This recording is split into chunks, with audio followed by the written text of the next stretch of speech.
Voilà, bonjour à toutes et à tous et bienvenue ici au Palais des Rois Sardes pour ce nouveau rendez-vous des EA Dates sous la houlette de Marco Lendi, président de l'Institut Europe IA. Alors pour ceux qui nous rejoignent, ces rendez-vous s'inscrivent dans le cadre de la politique Smart Deal. Nous accueillons justement le président du département des Alpes-Maritimes, monsieur Charles-Ange Génési.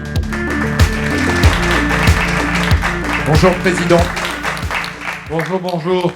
Bonjour à toutes et à tous. Merci d'être aussi nombreux. Marco Lendi qui, lorsqu'en 2017, je deviens président de ce département, nous faisons le pari et il s'engage avec moi. Il me tape dans la main, il me dit « Allons-y, on va faire un bon morceau ensemble pour se situer dans cette révolution du numérique. » Et en même temps que 2017 arrivait, que nous parlions de l'adaptation au numérique, au changement et à la révolution dans le monde dans lequel nous étions, eh bien, apparaissait, alors pour les plus férus d'entre nous, vous étiez déjà dans le coup de l'intelligence artificielle, mais l'intelligence artificielle débarquait sur la sémantique dans l'ensemble des médias qui portaient cette nouvelle mode, ce changement. Et partant de cette histoire-là, Marco Lendi est venu et m'a dit « il faut aller au Canada ». Et nous sommes partis avec un certain nombre au Canada. Et on est revenu du Canada avec Benjo, qui venait d'avoir son prix Nobel et qui était le grand vainqueur du moment, avec cette idée de dire il faut porter l'intelligence artificielle au cœur de nos réflexions pour que celle-ci nous serve l'homme et pas que l'homme soit asservi à l'intelligence artificielle. Alors nous sommes un peu dans le cœur de cette réflexion avec ces IA Dates. Marco, avec beaucoup de fierté, me disait tout à l'heure, nous sommes à la 17e, 19e, vous voyez, j'en saute 2, 19 conférences tenues avec M. Stassini, Mme Vanin, avec tous celles et ceux qui sont autour de nous. Et ce soir, on a un invité d'honneur avec Luc Julia. Merci Luc Julia d'avoir répondu à notre invitation. Merci d'être celui qui apporte l'oxygène du moment à cette 19e ou 20e réunion des IA Dates qui fait de l'émulsion, qui nous donne de l'oxygène pour que nos cerveaux puissent s'intégrer et rentrer pleinement dans cette sémantique de l'intelligence artificielle. Mais il n'y a pas que de la sémantique. Si la sémantique est là, est-ce que l'intelligence véritablement peut s'adapter à quelque chose d'artificiel?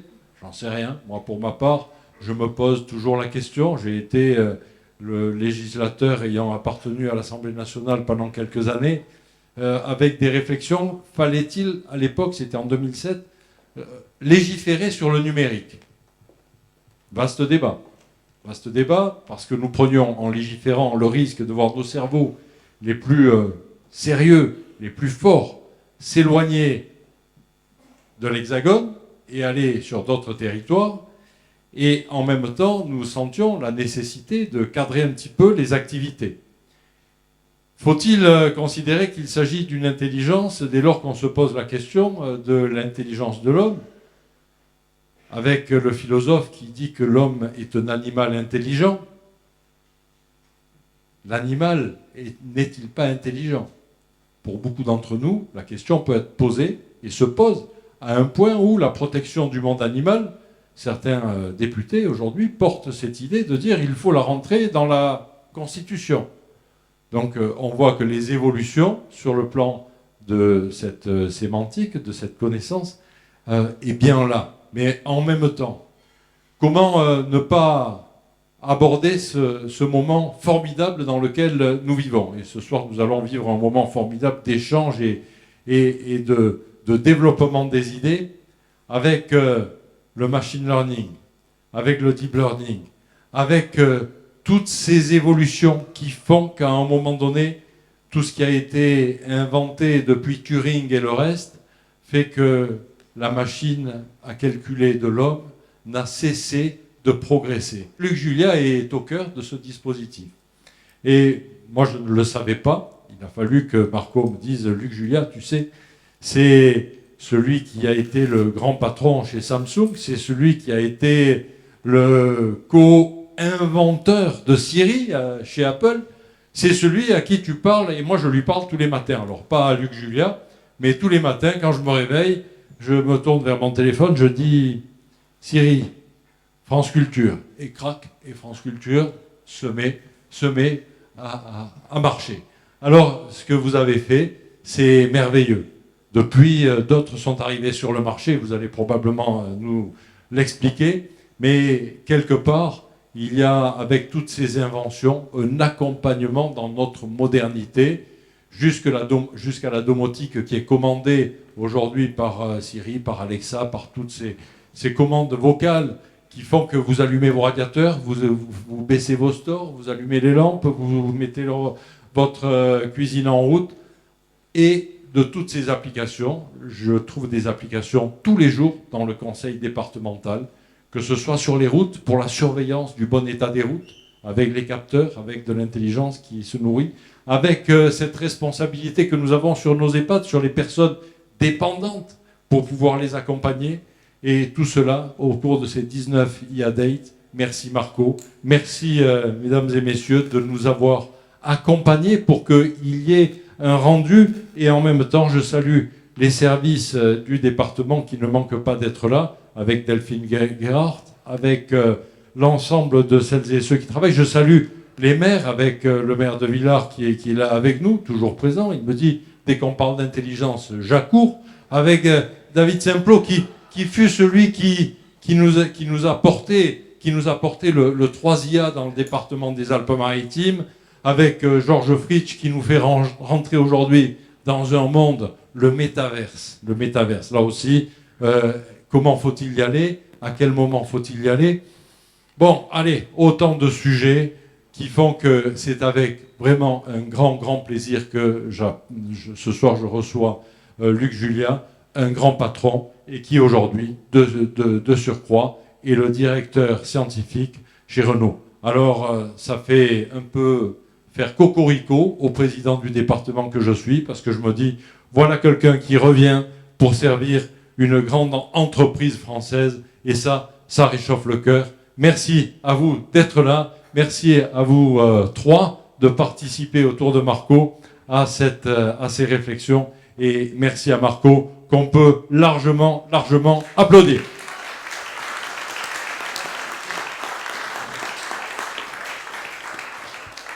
L'intelligence artificielle n'existe pas, c'est le titre de votre best-seller.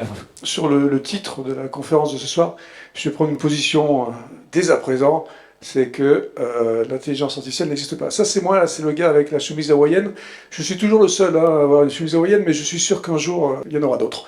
Mais donc, l'intelligence artificielle n'existe pas. Voilà, c'est ce que je vais vous dire ce soir. C'est dommage, hein, parce qu'il y a plein de gens qui y travaillent. Et puis moi, ça fait 30 ans que j'en fais, donc ça veut dire que je fais pas grand-chose depuis 30 ans. Mais bon, surtout ce que je veux dire, c'est que l'intelligence artificielle qui n'existe pas, c'est celle de Hollywood. C'est l'intelligence artificielle dont on nous rebat les oreilles depuis, on va dire, une petite dizaine d'années. Et celle où on nous fait croire, alors on pourra voir qui est on nous fait croire que c'est magique. Alors, ou on en a peur, hein, c'est un peu Terminator, ou alors ça nous fait rêver, plus ou moins, c'est le film Her. Alors bon, je ne sais pas si ça vous fait rêver, Her, moi ça ne me fait pas trop rêver, et je vous conseille de ne pas tomber amoureux d'un Alexa ou d'une intelligence artificielle, ça ne sert à rien. Hein.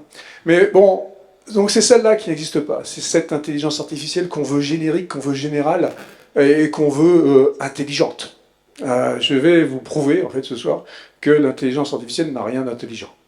Et c'est justement un problème. Le problème, il ne date pas d'aujourd'hui, parce que l'intelligence artificielle, telle qu'elle a été définie, elle a été définie il y a très longtemps.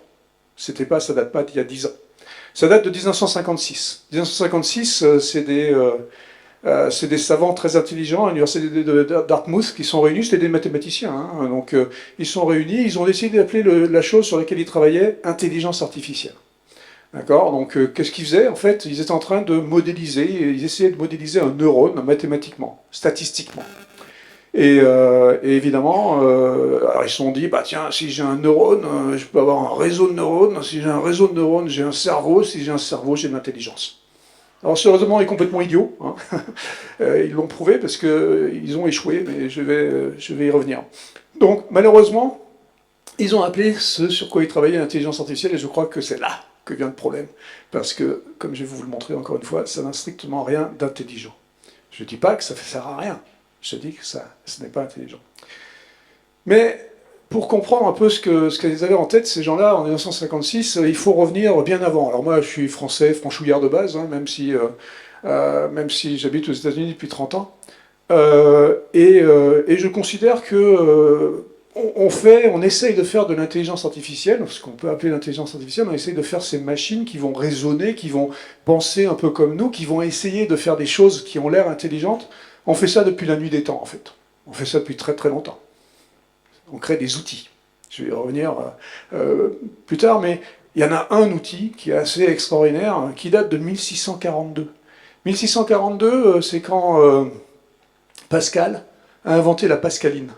La pascaline, si vous ne savez pas ce que c'est la première machine à calculer, hein. C'est le machin qui permettait de faire des additions et des soustractions entre 3 et 5 digits, hein. Donc c'est quand même des opérations compliquées, c'est intelligent. Parce que si tout de suite, là, si je vous demande combien fait 1748 plus 769,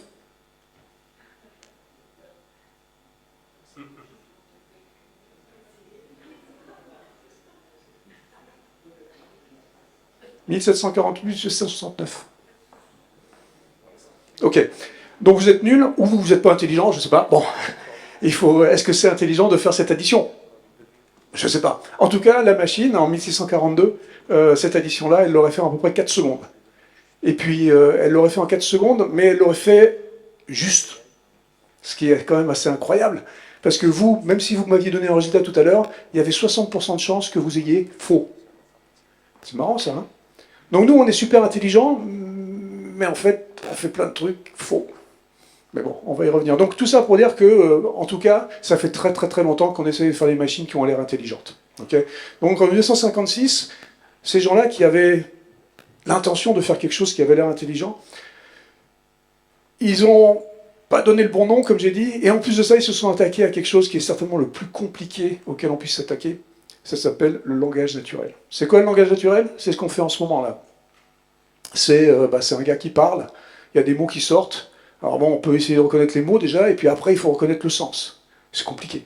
C'est très très difficile. Aujourd'hui encore, les Siri, les Alexa, ils sont quand même assez loin d'avoir quelque chose qui comprend des trucs compliqués. Alors oui, ils vont comprendre allume la lumière, joue France Culture et des choses comme ça, mais c'est des choses très très simples toujours. Siri, Alexa, etc. sont complètement idiots, mais j'y reviendrai. Je peux le dire. Hein. Et donc, ils se sont attaqués à cette partie de l'intelligence humaine qui est le langage naturel et qui est excessivement compliqué. Et devinez ce qui s'est passé en 1956. Eh ben, ils ont échoué. Ils n'ont pas réussi. Et on est rentré dans ce qui s'appelle le premier hiver de l'IA. C'est quoi l'hiver de l'IA? C'est quoi un hiver de l'IA? C'est un moment où on ne fait plus de recherche, on arrête. Pourquoi? Parce qu'on nous a menti. Parce qu'on nous a promis des choses qui ne sont pas possibles, qui ne sont pas arrivées. Et donc, les trésoriers ont décidé de couper les bourses, et voilà, il n'y avait plus de sous pour faire de l'IA. On est rentré dans le premier hiver de l'IA. Et franchement, il y en a eu plusieurs après. Hein. Beaucoup, parce que beaucoup, dans l'histoire de l'IA, il y a eu beaucoup de mensonges. Et aujourd'hui, c'en est un aussi. Donc il faut faire attention de ne pas dire n'importe quoi sur l'IA, il ne faut pas promettre n'importe quoi, parce que un nouvel hiver peut nous guetter, et ça serait dommage, parce qu'il y a plein d'IA qui sont intéressantes, et je vais revenir tout à l'heure, on a des exemples ici. Donc, faisons attention, je crois que le Maroc vient de marquer le deuxième but. Ou ça a égalisé, on ne sait jamais. Donc, donnez-nous les résultats, parce qu'on attend avec impatience quand même. Donc, tout ça pour dire que ces intelligences artificielles, je vais y revenir, datent pas d'aujourd'hui, et on raconte un peu n'importe quoi. Ok? Faut faire attention. Maintenant, on est en 1960, là, d'accord? Donc 1960, on est dans l'hiver de l'IA. L'IA statistique, donc cette IA qui modélisait les neurones, disparaît. Ok? 1960, ça y est, c'est fini? Ouais. Je vous tiens au courant, hein, si... D'accord. Ils ont gagné, super, ils ont gagné, donc ils vont être battus par la France en demi-finale. Donc, où j'en étais là? Oui, Intelligence artificielle. 1960, donc, fini. Sauf qu'il y a un nouveau type d'intelligence artificielle qui apparaît, qu'on va appeler l'intelligence artificielle logique, au lieu de statistique. Et vous savez tout ce que c'est, vous avez entendu parler des systèmes experts. C'est ce qu'on a fait dans les années 60, donc 70, 80, 90. Donc ça a duré très longtemps, les systèmes experts, c'était super. En fait, les systèmes experts, ça marchait pas mal, mais c'était super facile à expliquer, c'était des règles. On disait, je fais ci, je fais ça, si machin à leur truc, et on construisait des arbres de décision, et c'était super facile, et c'était super simple. D'accord, et ça a marché. Mais c'était super simple, pas vraiment, parce qu'il pouvait y avoir des arbres très très très compliqués, en fait. Donc très difficile à maintenir, s'il fallait rajouter une règle, c'était le bordel, donc c'était compliqué. Okay. Mais ça a quand même marché pas mal, et il y a un truc qui a marché en 1997, ben, il y a Kasparov, champion du monde d'échecs, qui se fait ratatiner par la machine, quand même. Deep Blue d'IBM. D'accord? Et, bon, alors vous allez me dire, c'est super intelligent de jouer aux échecs. Est-ce que c'est super intelligent de jouer aux échecs? Les échecs, vous savez certainement ou pas, que c'est 10 puissance 49 coups. Hein, 10 puissance 49 coups, bon, c'est beaucoup de coups, mais bon, on est capable de les quantifier, on est capable de savoir. Il n'y avait pas assez de mémoire en 1997 pour mettre tous les coups dans la machine, mais on pouvait mettre toutes les règles. Parce que c'est un jeu. Un jeu, ça a des règles. D'accord? Et donc, on a réussi à faire une machine qui, effectivement, a battu Kasparov aux échecs. Et aujourd'hui, si vous essayez de battre une machine qui joue aux échecs, vous la mettez au niveau 2. Hein, sinon, vous n'avez aucune chance. Hein. Donc, bref, l'intelligence artificielle et les systèmes experts sont à la mode, marchent assez bien, mais peuvent être un peu compliqués à maintenir. Après ça, arrive 1990, les années 90. Et qu'est-ce qui se passe dans les années 90 ? Il se passe que l'intelligence artificielle statistique revient. Et je vais vous dire pourquoi elle revient, mais on l'appelle autrement. Évidemment, on ne va pas appeler ça machin, parce que c'était mort avant. Donc maintenant, on appelle ça machine learning. Alors ça, c'est super, là. Maintenant, c'est les machines qui vont apprendre. Et elles vont apprendre sur quoi? Elles vont apprendre sur des données. D'accord? Plein de données. D'accord? Et pourquoi on a plein de données? Parce qu'en 1990, qu'est-ce qu'il arrive? 1995, Internet.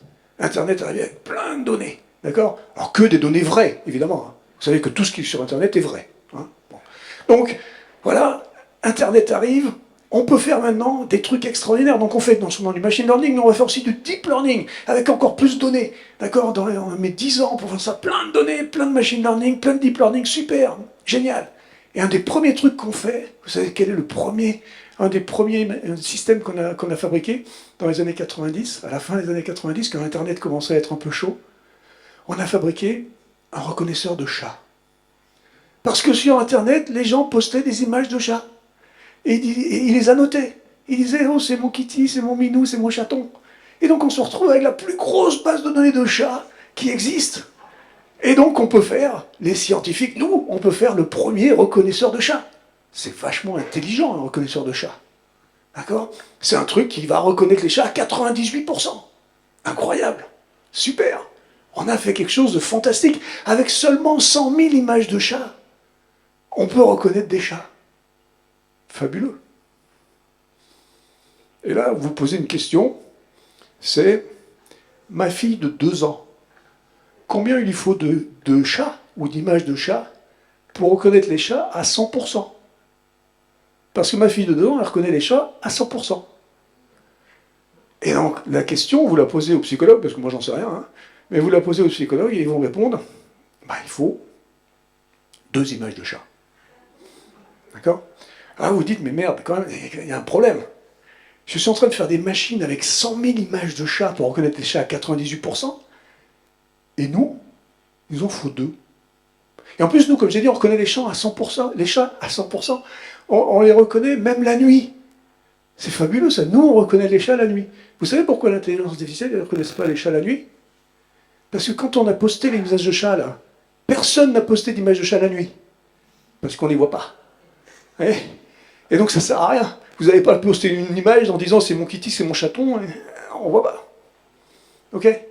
Donc, il y a un problème. Enfin, il y a plein de problèmes. Bon. Donc déjà, là, on se dit, mais peut-être que les méthodes qu'on utilise en intelligence artificielle, c'est une méthode super intelligente de machine learning, de deep learning. Peut-être qu'effectivement, ça n'a strictement rien à voir avec notre intelligence. Et là arrive 2016. Alors 2016, qu'est-ce qui se passe? C'est le champion du monde de Go, cette fois-ci, qui se fait ratatiner par la machine. DeepMind. Alors en hommage à Deep Blue, hein. Donc DeepMind, c'est une machine qui est faite par une subsidiary, je sais pas comment on dit, filiale, merci, filiale de Google, d'accord? Et donc il crée un système AlphaGo, qui va tourner sur cette machine DeepMind et qui va battre le champion du monde de Go. Alors le Go c'est rigolo, ça m'amuse toujours, mais le Go c'est rigolo parce que c'est pas du tout comme les échecs. Hein. Les échecs, 10 puissance 49 coups. Si vous demandez aux mathématiciens, il y en a peut-être dans la salle, combien il y a de coups au Go, alors là, ils vont réfléchir, ils vont vous dire, le Go, il y a entre 10 puissance 200 et 10 puissance 600 coups. Bon là, ils viennent de vous dire qu'on n'en sait rien. D'accord? Parce qu'entre 10 puissance 200 et 10 puissance 600, il y a une petite différence. Okay, et surtout, alors il ne faut pas me dire, ce qu'on m'a dit récemment, oh, ben, même si c'est 10 puissance 200, c'est que 5 fois plus 10 puissance 49. Merci. Merci. Non, ça me fait plaisir, parce que là, j'ai dit, bon, les gars, okay, retournez faire des maths. Bref. Donc, c'est beaucoup de coups. Mais je vais pas. Et du coup, on n'a pas fait les méthodes classiques, on va dire, de système expert pour faire ce reconnaisseur ce joueur de Go. Et on a utilisé du deep learning cette fois-ci. Ça veut dire quoi? On lui a filé 30 000 parties de Go, et puis on lui a filé les règles, et puis il a appris à faire à peu près tout. Il a explosé le petit Coréen, champion du monde de 18 ans, qui était un fait que c'était bien fait pour lui. Et donc, le gars perd, alors que c'était, normalement, il avait dit jamais une machine me battra. Enfin bon, Kasparov avait dit ça aussi. Hein. Bref. Mais je ne vais pas vous décrire l'algorithme là, mais ce que je veux, c'est ouvrir les entrailles de la machine, de cette machine-là, donc DeepMind. On va ouvrir ses entrailles. Alors, DeepMind, elle n'est pas comme ça en vrai. Hein. Ça, c'est un dessin que j'ai fait. C'est rien à voir. Mais, donc, on ouvre DeepMind, et à l'intérieur, il y a 1500 CPUs. Les CPUs, c'est les chips, les puces qu'il y a dans les ordinateurs, d'accord? 1500 CPUs. 300 GPUs. GPUs, encore d'autres types de puces qui sont les Graphical Processing Units, qui sont les machins qui permettent de faire du calcul matriciel, très important quand on fait du machine learning. Je vais vérifier avec l'expert. Et donc 300 GPUs, et puis encore un autre truc qui s'appelle les TPUs, Tensor Processing Unit, c'est un truc nouveau, en 2016, c'est fait par Google, c'est des processeurs qui font du TensorFlow. TensorFlow, c'est méthode pour faire du deep learning. Bref, 2000 ordinateurs. C'est 2000 ordinateurs, ce truc. 2000 ordinateurs pour jouer au Go. Ok? 2000 ordinateurs. C'est un petit data center de trucs. D'accord? C'est énorme. Mais ce qui est intéressant, c'est de regarder quelle énergie ça prend. 440 kilowatts. 440 kilowatts pour jouer au Go. Bon, je pense qu'on va parler de ça tout à l'heure, mais la frugalité n'est pas au rendez-vous. Parce que la question qu'on va se poser, c'est quoi? C'est le petit Coréen que j'aime pas, là. Qu'est-ce qu'il a, lui? Il a ça. D'accord? Bon, il a ça qui tourne depuis 18 ans. D'accord? Il a 18 ans. Donc il a ça qui tourne depuis 18 ans, mais ça, c'est combien, ça? Pour la plupart d'entre nous, hein, pas tous. Mais c'est combien? 2000 kilocalories, j'ai entendu? Oh, moi, je parle en watts, moi. Bon, c'est 20 watts. C'est 20 watts, ce machin. D'accord? Donc, on est en train de construire une machine qui nous pète 440 kilowatts pour jouer au Go, qui va battre le mec qui est à 20 watts. Mais bon, lui, il fait que jouer au Go. Lui, il fait des trucs. Il parle, il fait la cuisine, il fait machin. Et on a vu que parler, c'est compliqué, hein? Langage naturel, tout ça, là, machin compliqué. Lui, il fait, hein? En coréen, on comprend rien, mais il fait. D'accord? Donc, encore une fois, ici, on est en train de construire des machines, on est en train de construire des trucs qui n'ont strictement rien à voir avec notre intelligence. Okay, donc, il faut faire super attention. Il faut faire d'autant plus attention que, comme j'ai dit tout à l'heure, ça utilise beaucoup, beaucoup de données, ce truc-là. D'accord? Beaucoup, beaucoup de données. Et le problème, alors je vais vous donner un scoop aujourd'hui, c'est que ce que j'ai dit tout à l'heure, c'est pas vrai. Sur Internet, c'est pas tout vrai. Il y a des trucs faux. Scoop, hein? Et donc, on utilise de plus en plus de données, on utilise 100 000 images de chats, il est possible que dans les 100 000 images de chats, il y ait une image de chien. Peut-être. Sauf si on les a revues toutes une à une, mais c'est long. Mais 100 000, c'était rien. Parce qu'aujourd'hui, les systèmes, vous avez peut-être entendu parler là récemment, on parle des IA génératives. Alors c'est super, ça fait des trucs fantastiques, hein, mais là, on parle de milliards de paramètres. On ne parle pas de 100 000, ok? Et le problème, c'est que quand vous allez avoir des milliards de paramètres, ça va être très compliqué de savoir ce qui est vrai dans ces paramètres. Et il y a beaucoup de choses qui vont être fausses. Alors j'ai une mauvaise nouvelle. Toutes les datas, en fait, sont biaisées. Et ça, c'est très compliqué, parce qu'à partir du moment où on a des datas biaisées, ça veut dire quoi? Ça veut dire que les systèmes qu'on est en train de fabriquer sur ces datas, eh ben, ils vont être biaisés. Je vais vous donner deux exemples. Premier exemple, c'est arrivé il n'y a pas très longtemps, c'est une compagnie de cartes de crédit qui a décidé, une banque, ça s'appelle, oui, qui a décidé de donner à un robot la possibilité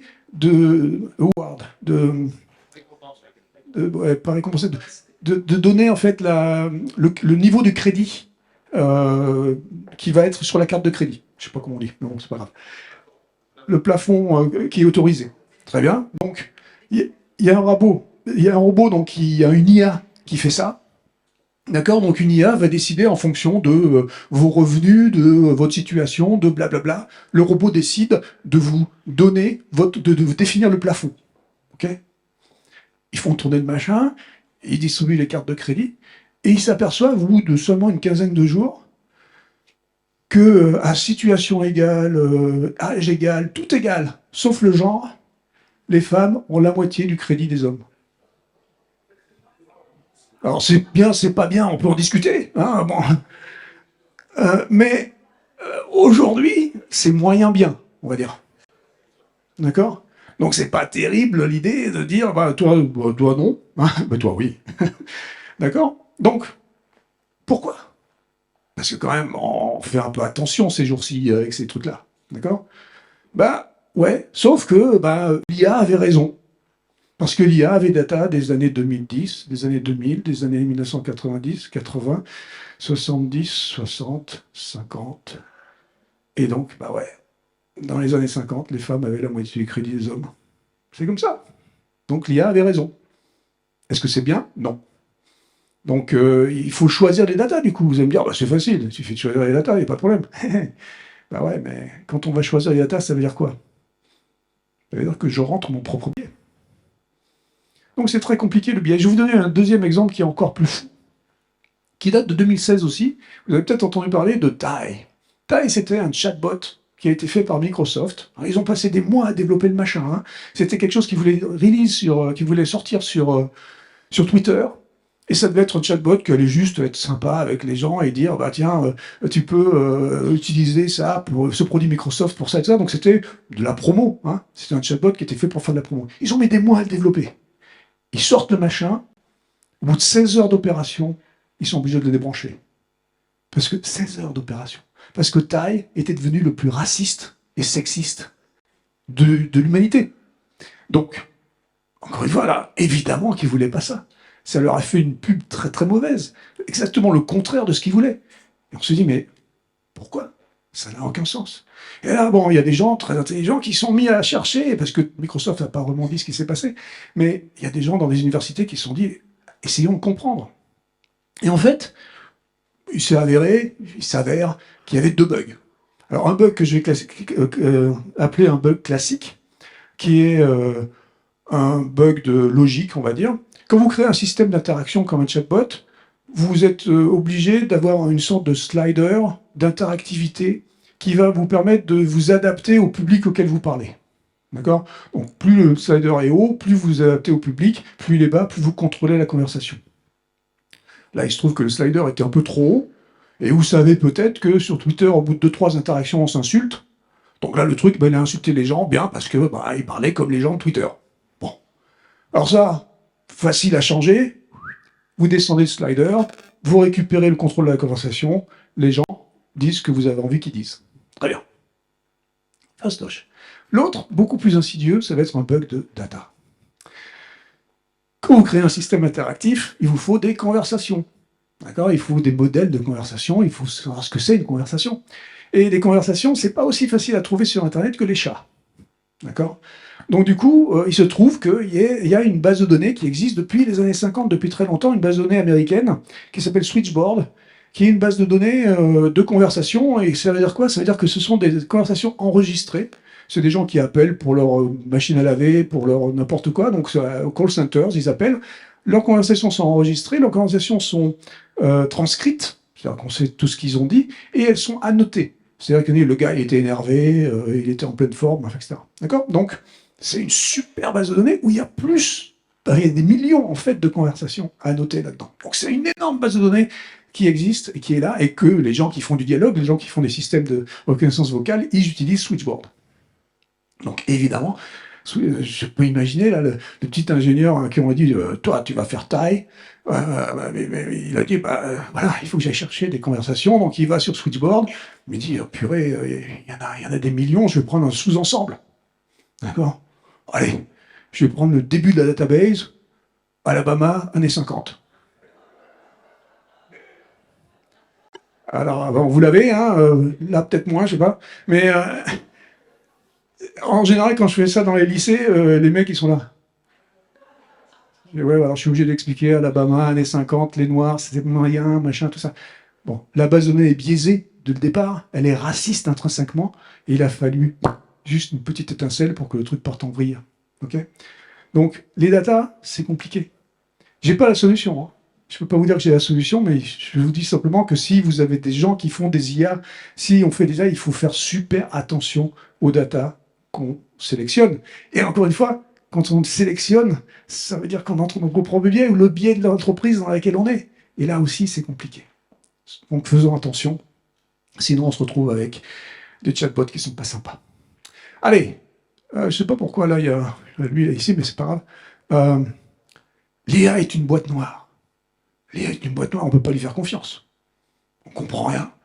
D'accord? C'est ce qu'on nous dit tout le temps quand on commence à nous dire tiens, quand même, on utilise les IA. Non, non, non, c'est une boîte noire. Alors j'ai un autre scoop aujourd'hui.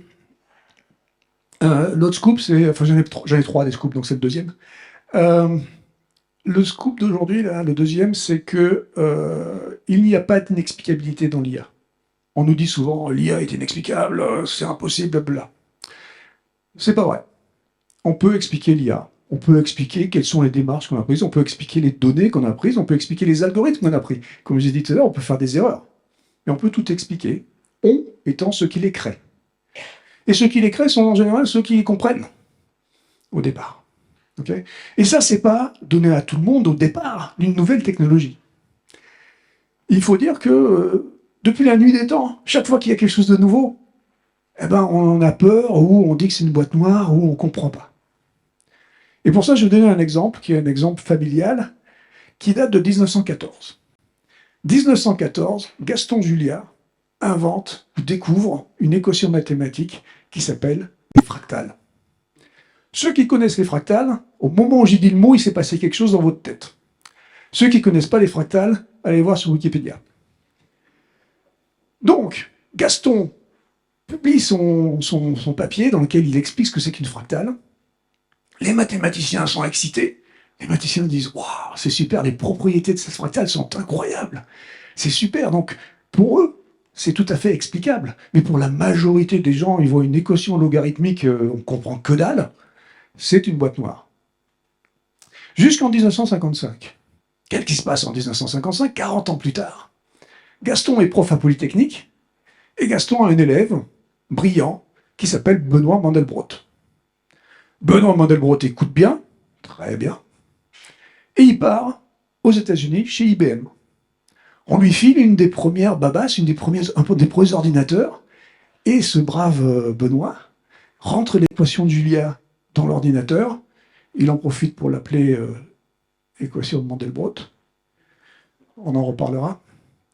Et donc, apparaît à l'écran cette magnifique fougère qui, quand j'ai dit fractal tout à l'heure, ont eu immédiatement dans la tête.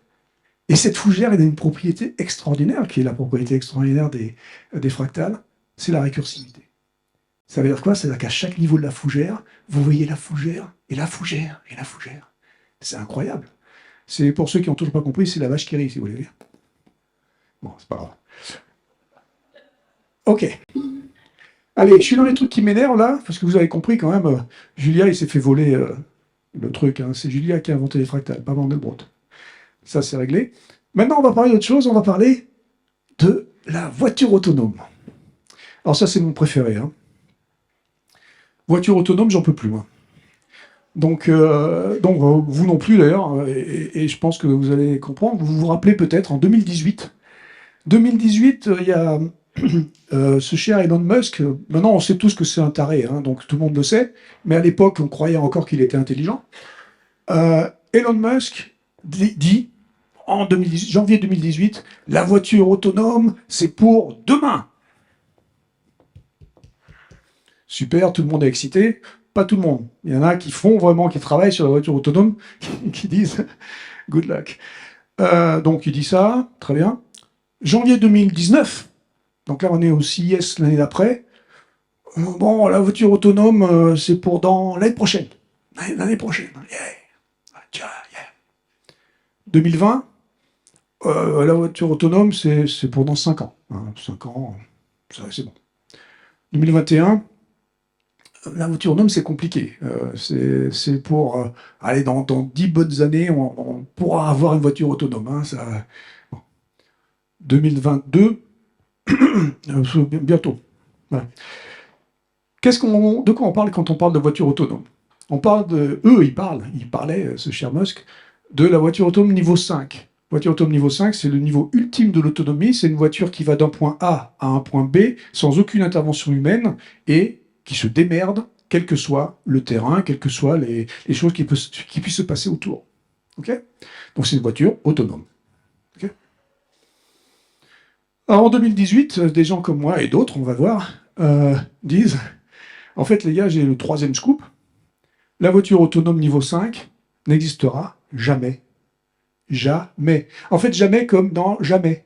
Vous voyez ? Jamais. Et donc, évidemment, il y a des gens qui se marrent. Vous êtes cons. Bah oui, on est cons, mais nous, on a raison. Et on va vous le prouver. Et en fait, ça n'avait pas été compliqué de le prouver, et je vais y arriver tout à l'heure, mais pour expliquer quelque chose aussi, le niveau 4, qui est donc presque autonome, d'accord, dans la définition de l'autonomie globale, le niveau 4 va arriver. Aujourd'hui, il faut comprendre où on est aujourd'hui. Déjà, Musk, là, avec ses Tesla, et puis Waymo, qui est aussi une filiale de Google qui est très avancée dans les voitures autonomes, qui est certainement les plus avancées. On considère qu'aujourd'hui, on est entre le niveau 2.5 et le niveau 3. D'accord ? Donc, on est encore loin de 4, et évidemment loin de 5, parce que 5 n'existera. Merci, c'est bien. Donc, en 2018, Waymo, justement, le CEO, l'ex-CEO de Waymo, dit, bah, écoutez, ça va être quand même compliqué, concentrons-nous déjà pour faire du niveau 4, parce que si on fait du niveau 4, ça va quand même sauver des milliers de vies. Aujourd'hui, il y a 1 million de morts sur les routes. D'accord ? Donc, niveau 4, on peut certainement avoir moins d'accidents. Il ne faut pas mentir, il y aura des accidents. Mais il y en aura moins, certainement. Okay ? Donc, concentrons-nous sur le niveau 4, essayons d'atteindre ça, ça sera déjà extraordinaire. Donc, et il dit, écoutez les gars, pour avancer, je fais don des millions de miles que mes voitures ont déjà conduits en prenant des vidéos, des datas, d'accord ? Je fais don à la communauté de ces vidéos. Et il donne 10 millions de miles de vidéos à l'époque. Aujourd'hui, il y en a 20 millions. Et il les met sur YouTube, accessible à tout le monde. Alors évidemment, des gens comme moi, qu'est-ce qu'on fait ? Eh ben, on se précipite sur YouTube pour trouver ce que j'appelle une pépite. Et une pépite, c'est quoi ? C'est un machin qui prouve que j'ai raison. Et là, en l'occurrence, j'ai pas eu beaucoup de temps en fait pour la trouver. Il m'a pas fallu beaucoup de temps pour la trouver. Heureusement, parce que j'allais pas pouvoir regarder les 10 millions de miles de vidéos, hein, c'est long, même en accéléré. Mais il m'a fallu 1h30 à peu près pour trouver ma première pépite. Il y en a plein. Hein. Et ma première pépite, je vais vous la dire dans une seconde. Avant ça, je vais vous dire autre chose. Je vais vous dire autre chose, je vais vous donner un exemple qui est juste pour les Français, de pourquoi ça n'arrivera jamais. Cet exemple, pour ceux qui ont été à Paris, pour ceux qui connaissent Paris, et hors pandémie, ça s'appelle Place de l'Étoile à 18h. D'accord ? Place de l'Étoile à 18h, vous collez une voiture autonome sur une de ces avenues qui arrivent, le truc. Et pourquoi ? Parce que elle fait un truc super bien, la voiture autonome. Elle respecte le code de la route.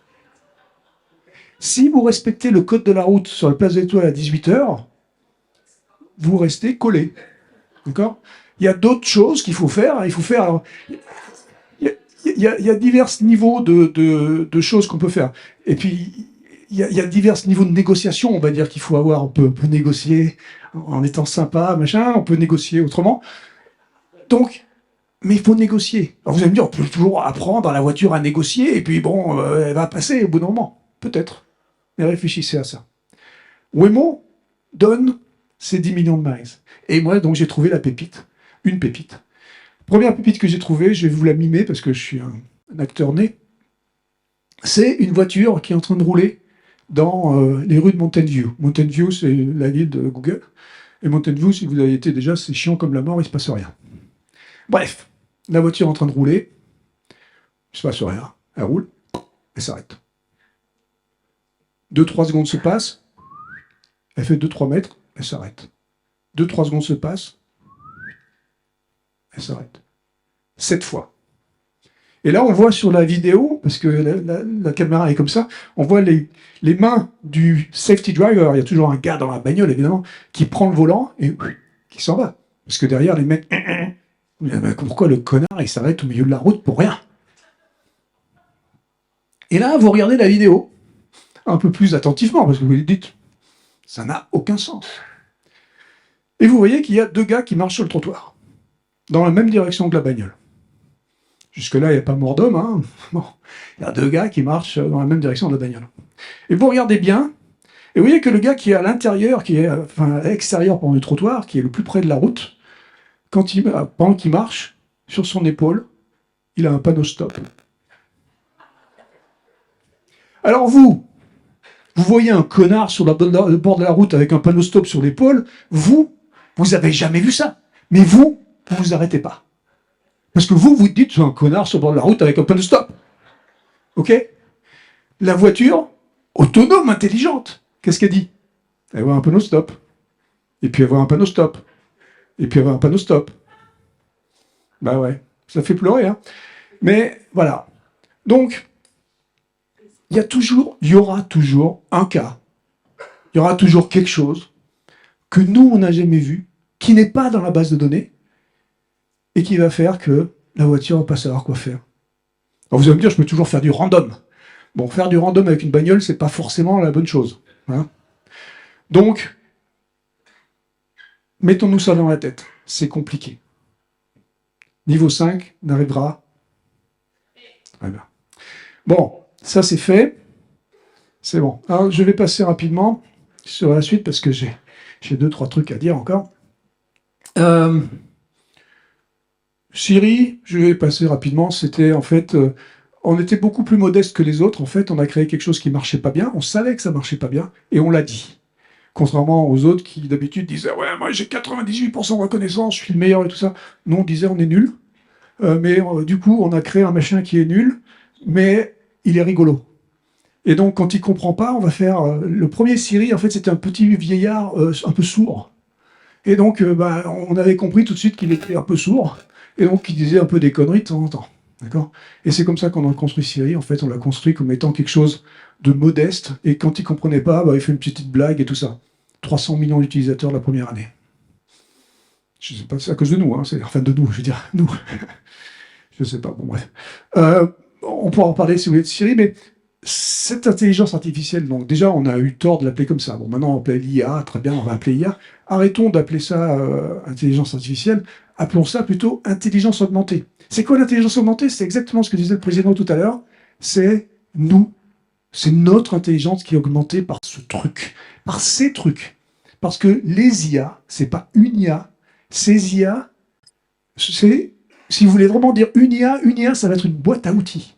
Une boîte à outils dans laquelle il y a plein d'outils, très très différents et très puissants. Parce que par définition, un outil, ça fait des trucs mieux que nous. C'est par définition. Et donc, dans cette boîte à outils, il y a le marteau, il y a le tournevis, il y a la scie. D'accord? Chacun des trucs fait ça beaucoup mieux que nous. Le marteau, il plante le clou mieux que nous, moi, ça fait mal à la main. Ok? Et c'est intéressant ça, parce que le marteau, c'est une IA, comme les autres, très spécialisée, d'accord?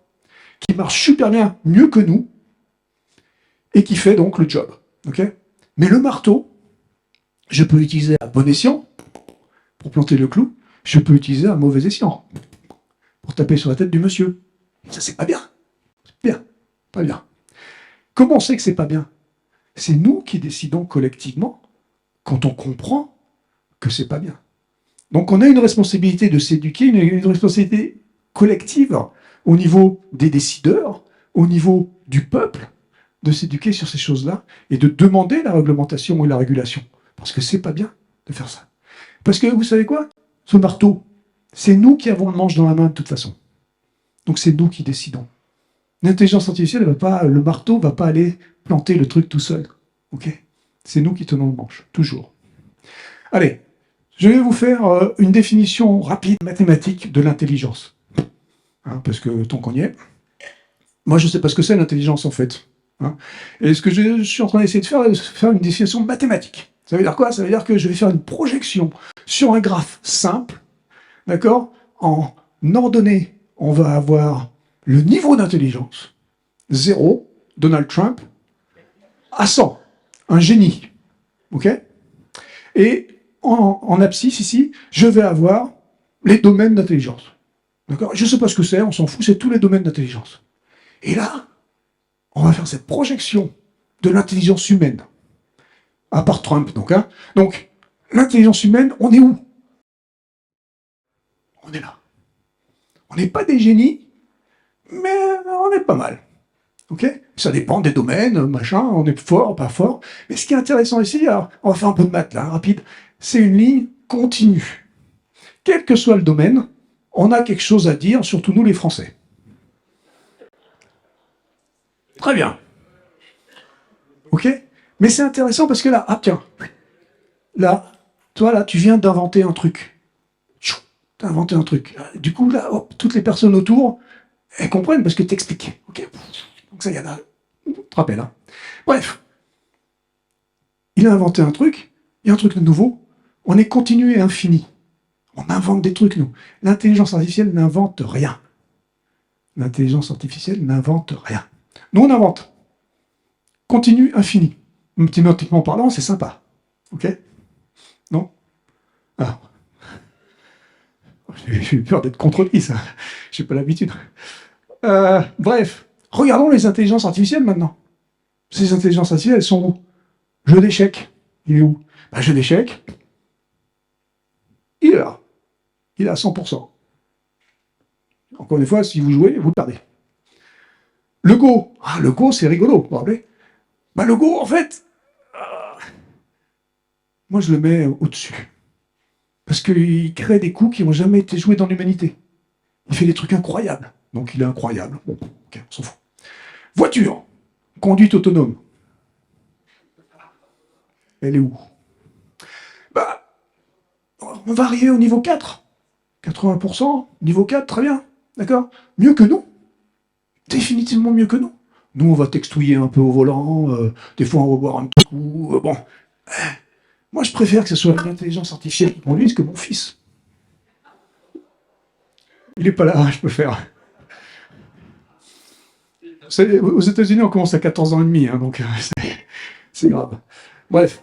Là, je vais y revenir tout à l'heure, mais n'importe quel sujet, n'importe quel domaine, nous, on peut créer une intelligence artificielle qui va être un outil meilleur que nous. Par définition, un outil est meilleur que nous. Sinon, ça ne sert à rien. Ok? Voilà. Ça, c'est les intelligences artificielles. Qu'est-ce que c'est, ça, mathématiquement parlant? Ces lignes-là, elles sont comment? Elles ne sont pas continues. Elles sont discrètes. Est-ce que vous savez combien il faut, je vais m'adresser au monsieur des mathématiques appliquées, combien il faut de lignes discrètes pour arriver à la continuité? Une infinité. Et l'infinité, c'est compliqué. D'accord? Parce qu'il y en a beaucoup. Donc, si vous voulez matcher l'humain avec vos intelligences artificielles, il vous faut une infinité d'intelligences artificielles. Good luck. D'accord? C'est pas possible. Ah tiens, il y a un truc rigolo, tiens. Ces deux là qui sont contiguës, pardon. Deux lignes contiguës, qui sont donc des lignes discrètes contiguës. Est-ce que vous savez? Parce qu'on dit, ouais, si on a deux domaines qui sont très proches, on va pouvoir faire du transfer learning. Transfer learning, c'est une bonne idée, on va pouvoir utiliser un dataset d'un truc pour pouvoir l'utiliser dans un autre truc. Et puis on va pouvoir, comme ça, par capillarité, peut-être qu'on va pouvoir créer une intelligence artificielle générale. Parce que si je fais continuité de discontinuité à discontinuité, je vais pouvoir faire ça. Et c'est super. C'est pas mal. C'est une bonne idée. Mais il y a un petit problème. Et le petit problème, c'est juste là. Ici, là. Vous savez ce que c'est, le petit problème qui est là? Qu'est-ce qu'il y a entre deux lignes qui sont discrètes, même si elles sont contiguës? Il y a encore cette merde d'infinité, quoi. Et ça fait chier, cette infinité. Hein. Parce qu'elle est là partout. Il y a toujours un cas qui va être différent de celui d'à côté. Et donc, on peut pas vraiment... c'est une bonne idée de le faire, en général, mais il faut approximer. On peut pouvoir dire que ça va marcher à 100%. Ah tiens, truc que tu as inventé tout à l'heure, là. L'IA, elle est où?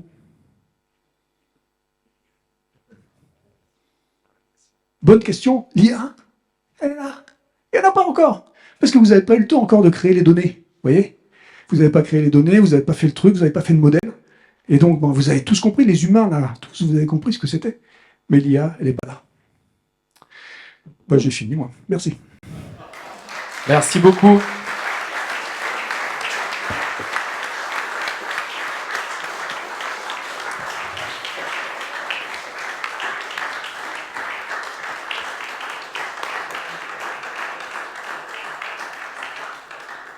Alors avant de passer à la table ronde avec les experts, est-ce qu'il y a quelques questions dans le public? Une infinité de questions. Qui a une question? Ah bah voilà, parfait. Bonjour, bonsoir, merci beaucoup, c'était passionnant. Vous dites que l'intelligence artificielle n'invente rien. Si on se rapproche de Darwin où c'est hasard et sélection, est-ce qu'on pourrait pas justement arriver à l'invention? Ouais, enfin, hasard, sélection... c'est un truc... Je vais pas répondre à la question, je vais dire quelque chose d'autre. Parce que, en fait, la question, c'est vraiment, est-ce qu'on peut pas imaginer une autre type d'intelligence artificielle qui ne soit pas mathématique? Et donc, la réponse est peut-être. Donc moi, aujourd'hui, je n'ai parlé que des intelligences artificielles mathématiques. Celles qu'on connaît depuis 1956, que ce soit statistique ou logique, c'est tout ce qu'on fait depuis 1956. Demain, peut-être, on parle de l'ordinateur quantique, beaucoup. Le quantique, c'est quoi? Le quantique, c'est de la physique. D'accord? Donc c'est la physique qui se rapproche beaucoup plus de notre monde, du monde physique, d'accord? Qui capture des choses qu'on ne comprend pas forcément, parce qu'il y a plein de choses qu'on ne comprend pas dans le monde physique. Et peut-être qu'un jour, si un ordinateur quantique, on est capable de le dresser, de le dompter, peut-être qu'un ordinateur quantique, qu'on peut appeler aussi un ordinateur biologique, parce que la biologie et la physique deviennent la même chose, d'accord?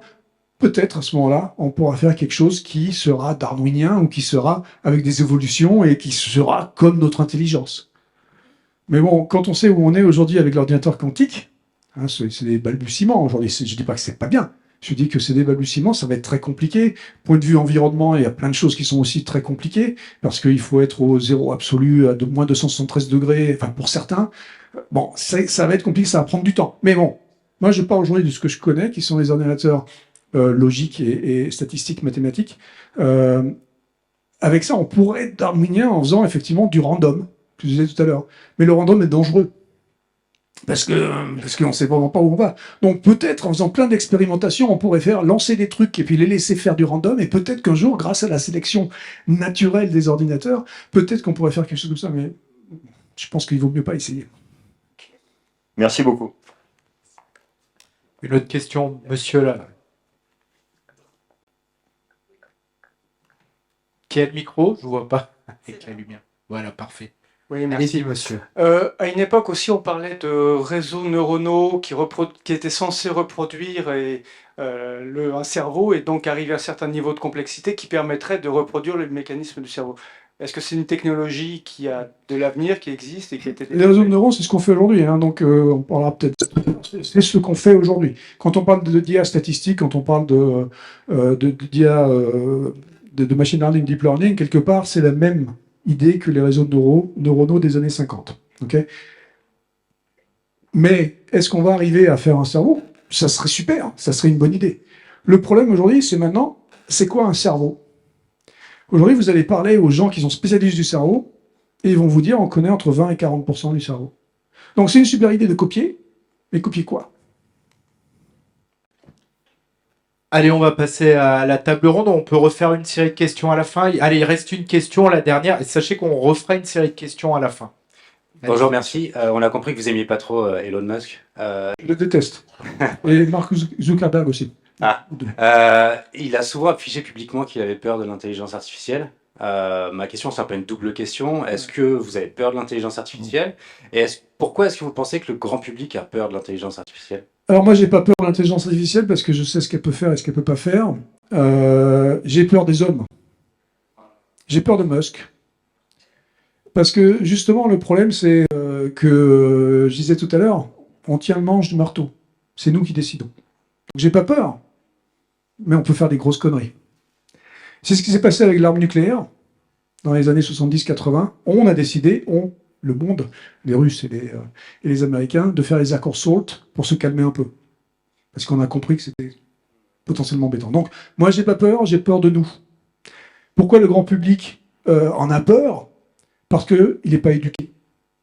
Et ce que je fais aujourd'hui, ce que je fais tout le temps, c'est ça. Il faut juste comprendre.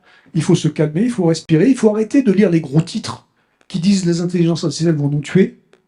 D'accord? Il faut se renseigner, il faut s'éduquer. Et je suis persuadé qu'on peut s'éduquer simplement, exactement comme on a fait avec la boîte noire, elle n'est plus là, avec la boîte noire dans les années 50, on peut s'éduquer si on a envie. On peut aussi refuser. On peut décider d'aller s'éclater sur son canapé, à bouffer des cacahuètes et à être comme 50% des Américains qui votent pour Trump.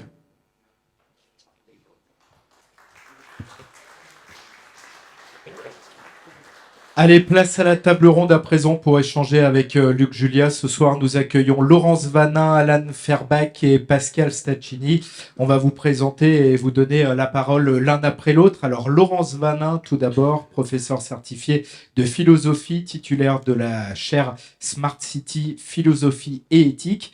Laurence, vous qui avez vécu quelques mois avec un robot, l'intelligence artificielle existe ou pas? Moi, je dirais tout simplement que l'intelligéré, c'est-à-dire la capacité à relier des informations internes à partir d'algorithmes, c'est possible. De là à parler de l'existence, c'est autre chose. Exister en philosophie, ça veut dire être sorti d'eux. Alors quand on se trouve face à un robot qui effectivement est capable d'exprimer un langage, le phénomène langage donne l'impression que derrière le morceau de plastique se cache une entité réelle. Et c'est donc des humains qui, par, on va dire, charité envers l'objet, moi j'appelle ça un côté charitable, projettent sur l'objet des affects, et en projetant ces affects, eh bien, ils ont l'impression, ils se jouent d'eux-mêmes, et ils ont l'impression que le robot est une entité, on va dire, qui existe.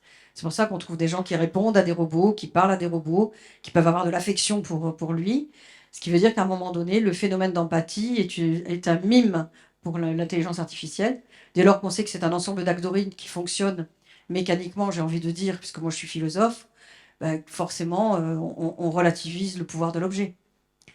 Le problème, c'est que, comme je dis, par analogie, on a tendance à voir un robot, moi j'ai vu avec Paper, qui est capable de baisser la tête et de baisser les bras comme s'il était affligé et me dire, quand je m'en vais, tu me brises le cœur.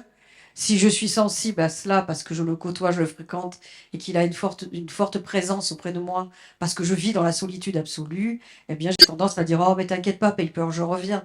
Donc ça veut dire qu'on a vite fait de projeter dans ces interactions des fragilités et nos vulnérabilités. C'est pour ça qu'on confie souvent des personnes, malheureusement on délègue à des robots qui sont des prestataires de services de notre humanité, des choses qu'on devrait faire nous en tant qu'humains. Donc pour moi, oui, il y a une intelligence artificielle, intelligérée mais artificielle, par laquelle on vise, ou en tout cas on s'imagine que ce mime qui est devant nous donne l'impression d'être une intelligence comme la nôtre. Et c'est parce que nous y prêtons une sorte de charité que quelque part nous concevons ou nous admettons dans un langage qui est un langage tronqué qu'il existe une intelligence artificielle. On en a un petit peu parlé à la fin en évoquant notamment Elon Musk, la notion d'éthique aussi, Laurence, c'est très important. Alors oui, moi alors, je suis très contente les hommes peuvent faire. Ben oui, je suis très contente quand vous parlez de responsabilité collective, parce que moi je travaille sur un concept qui n'existe pas vraiment, qui est le concept de éthique collective. Jusqu'à présent, on a considéré qu'il y avait la morale, le bien, pas bien, puis de l'autre côté l'éthique. L'éthique, c'est ce qui est entre le droit, ce qui est normé par le droit, on a droit ou pas le droit de le faire, c'est normé. Par contre, il y a des choses qui ne sont pas interdites par la loi, mais que par respect pour autrui ou autre, je ne ferai pas, par décence tout simplement, par une sorte d'humanité ou de sensibilité qui fera que je ne le ferai pas. Or, quand on parle d'intelligence artificielle qui envahissent un peu tous les domaines technologiques et même dans nos environnements, qui nous parlent maintenant, ces objets qui prennent de plus en plus de place et puis sur lesquels finalement on est en train de transformer nos vies en indicateurs au lieu d'être dans la qualité de vie, à mon avis, eh bien, ça amène à poser des questions pour l'humanité. Et comme il faut faire confiance aux IA, eh bien, la confiance, l'acceptabilité, la sobriété, qui pour moi n'a rien de nouveau, hein, c'est la tempérance des philosophes. On n'est pas sorti d'Épicure quand on nous dit qu'il faut être sobre. Oui, un verre d'eau et du pain, je rivalise avec Zeus, c'est ce que disait Épicure. Parce qu'aujourd'hui, les gens disent épicuriens, ils pensent qu'ils vont manger du foie gras accumulé. Il y a un contresens absolu dans la cité. Je vous rappelle, ne dites plus que vous êtes épicurien, ou alors c'est un verre d'eau et du pain, et vous rivalisez avec Zeus. Donc, à vous de méditer cette phrase. Pas d'entorse, hein, pas de fromage sur le pain, pas de vin à la place de l'eau, pas de confiture, rien. Donc, quand on comprend ces mots-là et qu'on les requalifie, on se dit effectivement que on comprend en quelque sorte le sens de l'exister. Et l'idée aujourd'hui, c'est que une éthique collective permettrait de questionner ces sujets-là, non plus par le prisme d'un individu qui s'interrogerait sur le rapport qu'il devrait entretenir avec des IA, mais dire, sans rentrer dans du communautarisme, voilà, nous sommes plusieurs à réfléchir aux impacts qu'auront telle ou telle technologie sur nos vies. Est-ce que, d'un point de vue éthique, nous pensons que le curseur nous met dans l'acceptable ou dans le non acceptable? Quels compromis nous sommes capables de faire et quels sont nos dilemmes intérieurs, c'est-à-dire nos cas de conscience qui peuvent nous éveiller à ces sujets-là. Et je pense que là, il y a beaucoup à faire. Et moi, je travaille sur l'éthique collective. J'espère en produire un ouvrage bientôt là-dessus. Je réfléchis. Luc, Julia, votre avis sur l'éthique collective? Vous pouvez applaudir Laurence, bien entendu. Est-ce que faut être dans une éthique collective? Est-ce qu'il faut légiférer? Est-ce que les pays doivent se... Comme je disais tout à l'heure, il faut commencer par s'éduquer. Donc il faut comprendre, déjà avant de légiférer, il faut comprendre. Le législateur ou ceux qui élisent le législateur doivent s'éduquer pour demander des choses. Donc moi je crois à la capillarité du bas vers le haut, mais ça n'empêche pas le législateur de s'éduquer aussi. Donc l'éducation c'est la clé. Maintenant après, l'éthique collective c'est évident que ça doit être quelque chose qui est accepté par la plupart. Ça ne veut pas dire la plupart des pays. Parce qu'il va y avoir des éthiques culturelles différentes, parce que l'éthique chinoise va être certainement différente de l'éthique européenne. Donc, on peut discuter, il y a des éthiques. Mais moi, j'attends le bouquin avec impatience.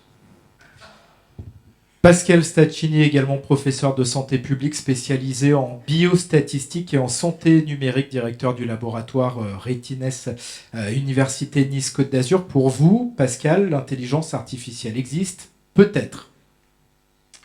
Alors, je vais commencer par une blague et ensuite 2 questions que je vais vous poser.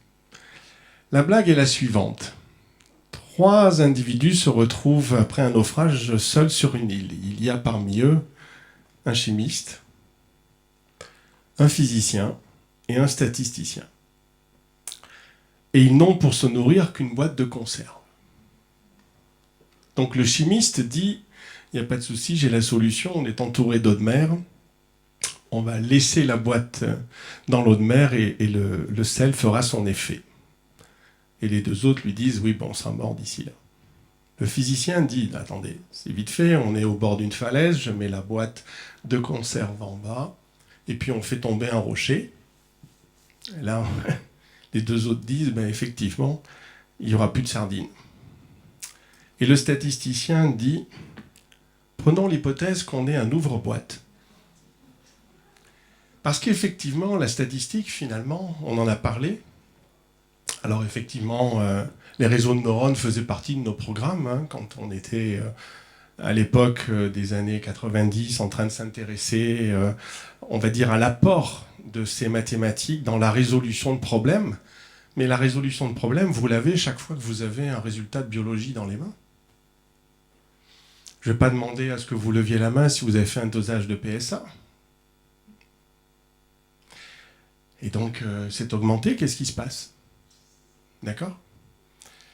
Et donc, il y a effectivement toute une logique qui va dire, quand on prend une population, encore faut-il qu'on ait bien choisi cette population, eh bien, on va trouver une valeur informationnelle de ce test qui va peut-être orienter vers, malheureusement, un cancer, ou bien c'est une prostatite, etc.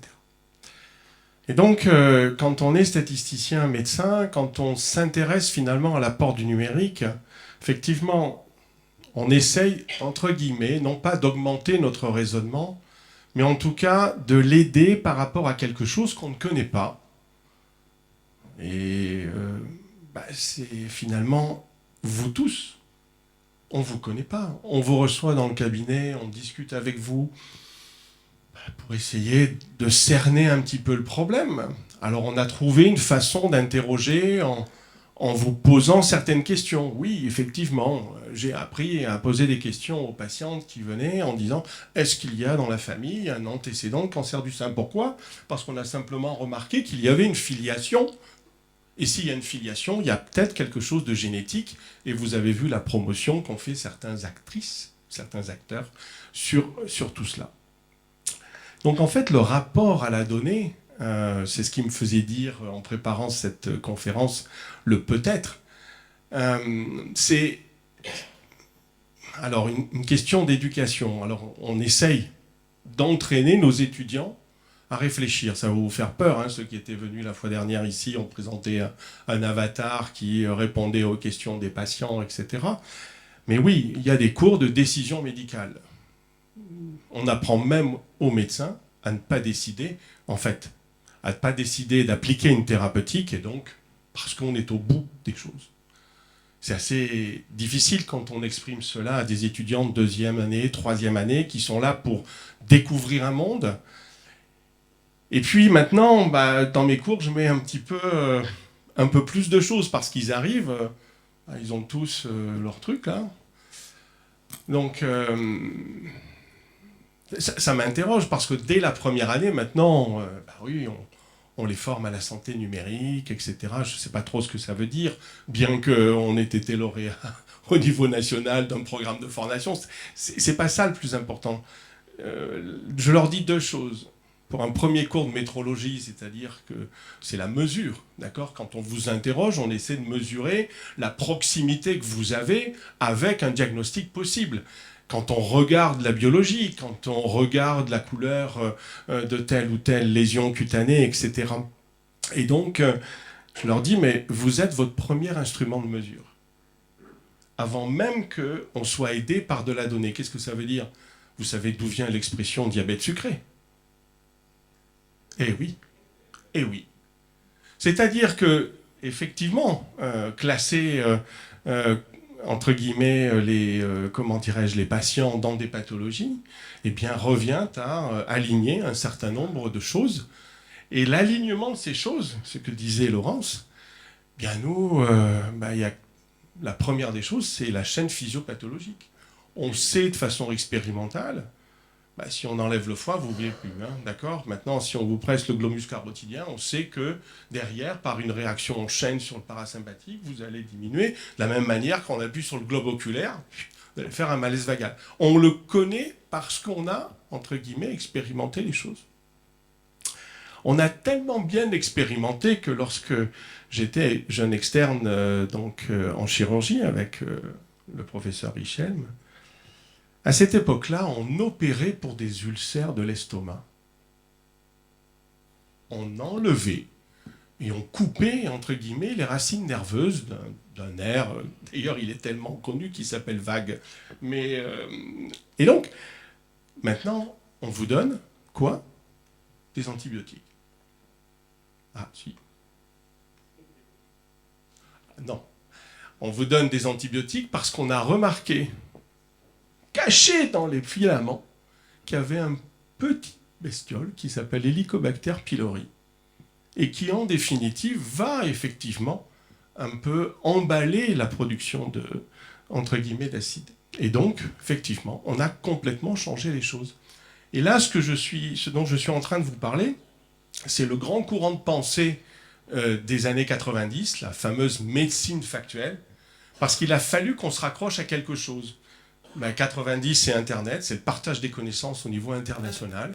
Et c'est quelque chose aussi qui, finalement, peu à peu, a gagné notre démarche en disant, voilà, si je vous conseille cela, c'est que ça marche dans 90% des cas. Oui, mais moi, je suis 100% de mon cas. D'accord ? Et on apprend, entre guillemets, à analyser cela. Alors, les choses ont changé. Ben justement, et c'est tout le problème. Est-ce que vous pensez qu'une grande masse de données va être plus précise? Je ne le pense pas, parce que dedans, il y a des biais. Et les biais, on verra après. Et les biais, en définitive, sur des méthodes classiques, ben, quelque part, ils peuvent avoir autant de conséquences que, finalement, la mauvaise lecture qu'un médecin aura de la littérature, parce que je vous signale qu'il y a des milliers de papiers qui sortent tous les jours sur le même thème, et que personne d'entre nous n'a le temps de tout lire. Alors, je ne veux pas vous dresser un tableau noir, mais effectivement, la question est de dire, et j'oserais dire en tout saint Thomas qui se respecte, peut-être. Est-ce que justement, dès lors que les datas vont progresser, notamment les nouvelles générations donneraient plus facilement leurs données, est-ce que ça va pas faire progresser justement? Alors David est là, j'assistais à une conférence de notre maître Jacques de Mongeau de Grenoble qui venait faire un topo à l'INRIA et au repas, et j'avais choqué tout le monde parce que tout le monde me tombe dessus en me disant « Et alors les données de santé, qu'est-ce que c'est cette histoire ?» Alors, je ne vais pas répéter ce que j'ai dit en petit groupe, je vais le dire de façon plus politiquement correcte. Les données de santé ne sont pas bonnes. D'accord? Et j'en mesure tous les jours les choses. Et je vais vous expliquer pourquoi. Les bases de données, en fait, elles sont toutes orientées. Les bases de données que je traite depuis... alors, c'est un cimetière chez moi, hein, c'est un cimetière de données que je traite depuis 30 ans. Eh bien, elles sont... Le choix de l'information, le choix des formats, est orienté pour un paiement, pour une compensation financière. D'accord? Et maintenant, on veut leur faire parler en termes d'épidémiologie. Et l'épidémiologie, c'est pas du tout, entre guillemets, avoir une photo à un moment donné. C'est quelque part avoir toute la longitudinalité des choses. Alors, il y a juste une réflexion que je vous livre, et après vous en faites ce que vous voulez. Je vais fêter les 18 ans de mon fils. Et finalement, il faut que je me pose la question d'album. Bien, j'ai des photos. Mais à la différence de ma mère qui me montre des photos de sa famille, ben, toutes les photos que j'ai, elles sont indexées sur des choses factuelles. La position géographique, le temps, le fait qu'effectivement, dans tel calendrier, ce jour-là a été un jour particulier, que cette position géographique eh bien, est agrémentée d'une plage ou d'une montagne, ça on sait. Chose qui va me permettre, en fait, de filtrer. Donc, ce n'est pas de l'intelligence artificielle. C'est simplement que les métadonnées sur les photos, ben, je vais pouvoir les utiliser. D'accord? Et ça, c'est une aide. Ça va me permettre de passer, j'oserais dire 3 jours, au lieu de passer 1 mois à tout trier, etc. D'accord? Et donc, ces données qui sont fournies, hein, les données de santé, vous en produisez vous aussi, avec vos montres bracelets, etc. Alors, il y a eu des études sur l'automesure, le quantified self, parce que ça fait partie hein, de tous ces courants. Et je pense qu'il faut qu'on soit aussi pédagogique avec nos étudiants que les étudiants et les jeunes médecins doivent être pédagogiques avec leurs patients. Parce que la donnée hein, que l'on prend à la maison pour savoir si on n'a pas d'hypertension artérielle ou que notre tension elle est normale, mais il faut bien poser le tensiomètre. D'accord? C'est pas donné à tout le monde. Voilà, sur ces histoires de données. On termine avec Alan Ferbach, cofondateur, CEO de Videtix, président du cluster IA. Alors, il y a des notions qu'on n'a pas complètement évoquées ce soir, sont notamment les notions d'IA forte et d'IA faible. Ouais, pour moi, il y a 2 types d'IA. Donc, l'IA faible, c'est celle qu'on utilise au jour le jour, qu'il y a dans nos téléphones. En fait, ils ont une tâche. C'est celles qui ont été définies au niveau du diagramme. Ils ont une tâche bien précise. Et l'IA forte, c'est celle qui nous fait peur, en fait, justement, qu'on voit dans les films de science-fiction. Et donc, on n'en est clairement pas là. Je pense pas qu'on va y arriver. Donc, justement, le véhicule autonome de classe 5, je pense pas qu'il existerait. Parce que, justement, il faut l'intelligence situationnelle. Et ça, on l'a pas. Donc il y a le cas d'usage sur le feu stop, mais tout simplement, nous, il nous est demandé, par exemple, à la ville de Paris, de détecter s'il y a des personnes qui se mettent devant le véhicule autonome. Parce que nous, si quelqu'un se met devant nous, on pourra toujours communiquer avec lui en disant arrête de m'embêter, il faut que je passe. Par contre, le véhicule autonome sera tout simplement bloqué. Et il faudra les forces de l'ordre qui viennent justement enlever ces personnes-là pour qu'ils puissent passer. Donc, vraiment, il y a 2 types d'IA, et cette IA faible, justement, c'est nous qui tenons le marteau, justement, c'est clairement ça qu'il faut voir, et souvent on parle d'IA éthique, c'est pas l'IA qui doit être éthique, c'est les personnes qui font cette IA qui doivent l'être. parce que justement, on est loin d'avoir une conscience au niveau de l'IA. Et moi, ça me fait penser souvent à quand j'étais au collège, notre prof de technologie nous a posé la question qu'est-ce que l'intelligence? Et surtout, en fait, il nous a dit est-ce que l'ordinateur est intelligent? Toute la classe, on avait tous répondu oui. Et il nous a dit mais pourquoi il est intelligent? C'était un peu l'exemple de la calculette, il se trompe pas. Il est beaucoup plus rapide que nous. Donc oui, il est intelligent. Et après, il nous a dit je prends ce même ordinateur, je vais le mettre par la fenêtre et je vais le jeter. Qu'est-ce qui va se passer? Il va rien faire. Est-ce que là, vous trouvez que c'est intelligent? Et donc là, c'est ça, moi, qui m'a fait un choc en disant l'intelligence, justement, c'est difficile aussi c'est difficile, je pense qu'on peut pas le mettre sur une équation mathématique, mais il y a vraiment plein de cas d'intelligence situationnelle, etc. Et il y a pas si longtemps que ça, en fait, on avait peu d'informations. Les seules informations qu'on avait revenaient de nos sens. Et on voit à l'ère du numérique, avec la pandémie, on a de plus en plus de numérisation et on a de plus en plus d'informations. Et pour moi, là où par contre l'IA a un réel intérêt, c'est qu'elle va pouvoir digérer en fait ce flot d'informations qui est arrivé pour nous rendre seulement l'information qui est pertinente et utile au moment donné. Et par contre, il faut justement utiliser l'humain qui est au centre de ça, qui a l'intelligence situationnelle, qui a la connaissance métier pour savoir j'interviens pas. Nous, si on prend le cas justement, on travaille, on analyse en fait les flux vidéo provenant des caméras de vidéoprotection. Déjà, on est parti d'un constat simple, c'est que 10% des flux qui sont générés par les caméras de vidéoprotection sont jamais visualisés, jamais analysés. Donc quand vous parlez à une collectivité, à des entreprises privées en disant que vous avez investi dans quelque chose que vous n'utilisez pas, généralement c'est... Et nous, on donne justement un outil pour pouvoir collecter des informations et les donner à la bonne personne.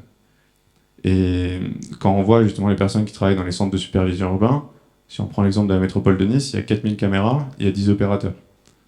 Donc l'équation, elle est compliquée justement de récupérer ces informations-là. Et on va pouvoir avoir des études statistiques, avoir plein de choses. Mais par contre, la même technologie d'IA faible qui nous permet de détecter ces objets, nous on l'utilise pour réduire le trafic dans nos collectivités, pour désengorger les villes, etc. Mais on pourrait très bien l'utiliser pour faire le mal aussi. Donc vraiment, ce qui est extrêmement important, c'est que l'humain soit éthique, et c'est à nous, créateurs d'IA, qui devons être éthiques. Laurence, vous vouliez réagir? Et après, on va passer aux questions.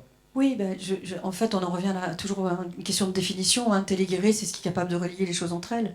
Après, quand on regarde l'ordinateur et qu'on se demande s'il peut penser parce qu'il produit un résultat, là, on fait un jeu de mots, un glissement sémantique qui est excessif. Donc, je réfléchissais à l'histoire de la boîte noire. C'est vrai que entre le téléphone et l'usager, moi, je sais me servir à peu près d'une partie des fonctions de ce téléphone, mais je me rends compte que pour celui qui l'a fabriqué, là, ce qui est abstrait pour moi est très concret pour lui. Et c'est vrai qu'il y a un gros travail d'acculturation à faire. Et je pense pour comprendre, c'est Baudrillard qui avait décrit les technemes, c'est-à-dire les mots qu'on emploie en technologie pour dire les choses. Et il y a un travail énorme à faire chez les plus jeunes, mais aussi chez les enseignants, de manière à ce qu'ils puissent intégrer ce fossé qu'il y a entre l'abstraction, la pureté de la formule algorithmique détenue par le connaisseur en informatique, qu'on appellera l'ingénieur, et de l'autre côté, celui qui est simple usager et qui comprend rien de plus à l'usage. Et une autre remarque tout à fait personnelle que j'aimerais faire, vous avez parlé des chats. Je me suis dit, non, il fallait pas, parce qu'en fait, non, mais moi, je me rends compte que je dois être... C'est peut-être les philosophes, on est peut-être un peu tordus intellectuellement, je sais pas. Moi, mon chat m'est très utile. Mais pas parce que je reconnais les images de chat, mais parce qu'en ce moment, vous voyez, j'ai pas ma montre connectée. Mon chat a une montre connectée autour du cou. Il est en train de faire son footing à ma place.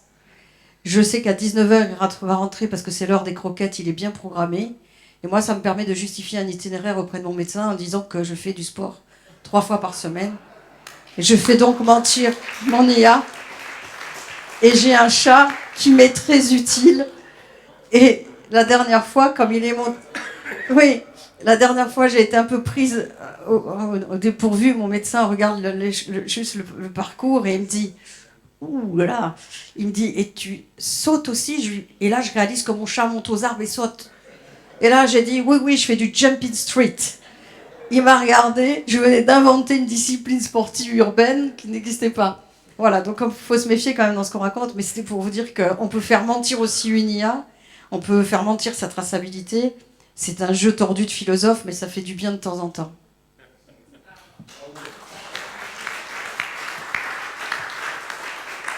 Allez, 10 minutes de questions-réponses avec le public. Est-ce qu'on peut apporter le micro à monsieur et ensuite à monsieur? Voilà. Allez-y. Merci pour vos explications. Donc, si j'ai bien compris, l'intelligence artificielle de premier niveau est maîtrisée et utilisée actuellement. Donc, au niveau médical, ça serait simplement l'utiliser pour les incompatibilités de médicaments. Donc, que ça soit utilisé de façon systématique, quoi. On en parle depuis les années 70. Maintenant, on a l'outil pour le faire. Donc, ça serait de lancer ce sujet-là. Vérifier que quand comment ça s'appelle, chaque fois qu'on passe à la pharmacie, tous les médicaments qu'on prend sont enregistrés. Vérifier qu'il n'y ait pas d'incompatibilité entre les médicaments qu'on a pris. Cela me semble simple et l'outil semble exister. Donc ça, c'est la première question. Il n'y a pas d'IA dedans. Il n'y a pas d'IA dedans. C'est complètement déterminé. Est-ce que ça pourrait être fait pour la santé des patients? C'est déjà fait. D'accord, je ne l'ai pas remarqué, mais je suis content que ce soit fait. Après, la deuxième chose, c'est sur les véhicules autonomes. Est-ce qu'il est vraiment pertinent d'essayer de faire des véhicules autonomes lorsqu'on a une partie de la population qui est au chômage? Donc, moi, c'est de me dire, les décideurs, choisir les sujets où on va porter nos crédits sur des sujets qui me semblent utiles dès le départ. Voilà. Je ne sais pas s'il y a des décideurs qui ont décidé des voitures autonomes. On parle plus de la voiture électrique que de la voiture autonome du côté des décideurs et du côté de Bruxelles, par exemple. Mais ceci dit, est-ce qu'il est pertinent d'avoir des voitures autonomes pour tout le monde? C'est de toute façon impossible.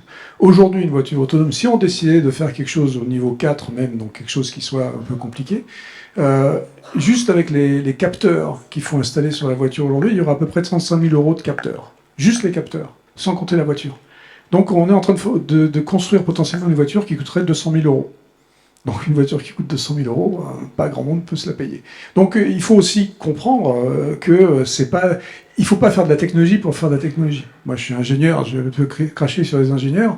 J'ai un problème intrinsèque avec mes camarades, c'est que on est excité par les technologies, on les pousse sans forcément regarder notre monde.